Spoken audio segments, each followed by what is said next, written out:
ప్రియమైన ఆత్మబంధువులందరికీ నమస్కారములు. ఈరోజు ఉగాది పండుగ, తెలుగు సంవత్సరాది.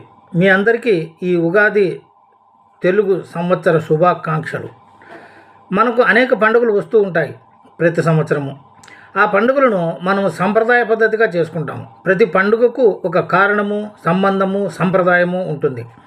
మొన్ననే జనవరిలో సంక్రాంతి పండుగ చేసుకున్నాము. ఎందుకంటే ఆ సమయానికి సూర్యనారాయణుడు మకర రాశిలోనికి వచ్చినాడని, రైతులు ఆరుగాలం కష్టించి పనిచేసి పంటలు ఇంటికి చేరుకున్నాయని, చలికాలం పోయి ఎండాకాలం వచ్చిందని, ఇలా రకరకాల కారణాలు, గుర్తింపులు. తర్వాత రిపబ్లిక్ డే, దీనికి ఒక కారణము. భారతదేశానికి స్వాతంత్రం వచ్చి మన రాజ్యాంగం మొదటిసారిగా అమలు చేసుకున్నామని. ఇప్పుడు ఈ దినము ఉగాది పండుగ. అసలు ఉగాది పండుగ అంటే ఏమిటి ఇప్పుడు తెలుసుకుందాము. యుగ ప్లస్ ఆది అంటే యుగాది అంటే యుగము యొక్క మూలము, అనగా ఈ యుగము ఈరోజే అవతరించిందన్నమాట. కృతయుగము 1,17,28,000, త్రేతాయుగము 12,96,000, ద్వాపరయుగము 8,64,000, కలియుగము 4,32,000. ఇది ఈ 4 యుగాలను కలిపి ఒక మహాయుగం అంటారు. 43,29,000 సంవత్సరాలు అయితే ఒక మహాయుగం అవుతుంది. ఈ మాదిరి ఒక్కొక్క యుగము ప్రారంభమైనప్పుడు అది ఆది అవుతుంది. అదే యుగాది. మన పూర్వీకులు ఒక్కొక్క సంవత్సరానికి ఒక్కొక్క పేరు పెట్టారు. ఈ సంవత్సరం పేరు పరాభవ నామ సంవత్సరము. ఇది వరుస క్రమంలో 20వది. మొత్తము పేర్లు 60 ఉన్నవి. ఈ పేర్లన్నీ నారద మహాముని సంతానమైనటువంటి 60 మంది వారి యొక్క పేర్లు.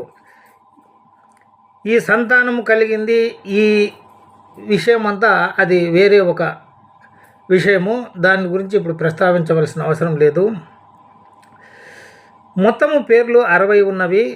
ఈ క్రమములో 60 సంవత్సరములు అయిన పిమ్మట మళ్ళీ మొదటి నుండి అవే పేర్లు మొదలవుతాయి.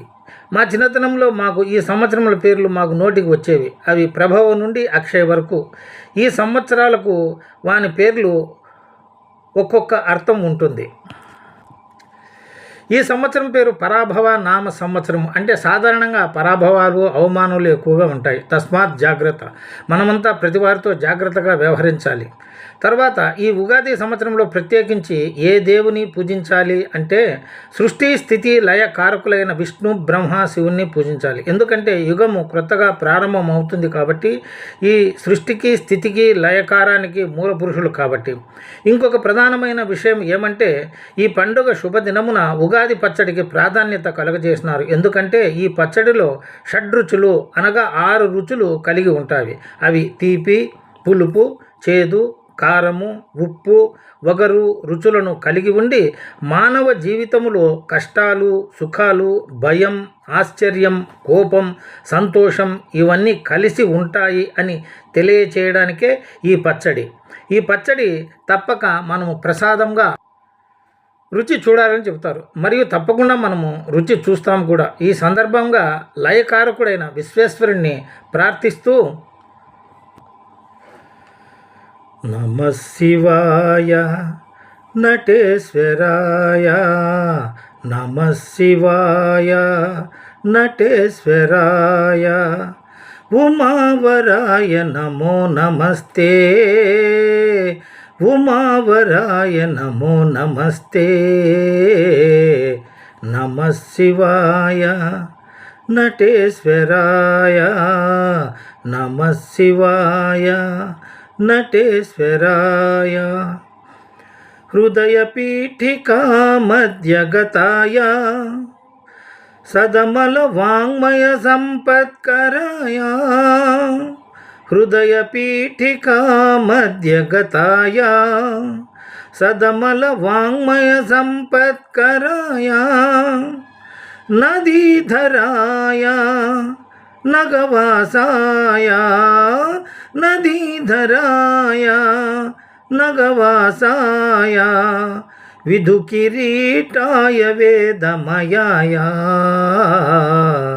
నమః శివాయ నటేశ్వరాయ, నమః శివాయ నటేశ్వరాయ. పశుపతయే శ్రీపతి వినుతాయ అసిత శుభాంగాయ భరాయ పశుపతయే శ్రీపతి వినుతాయ అసిత శుభాంగాయ భరాయ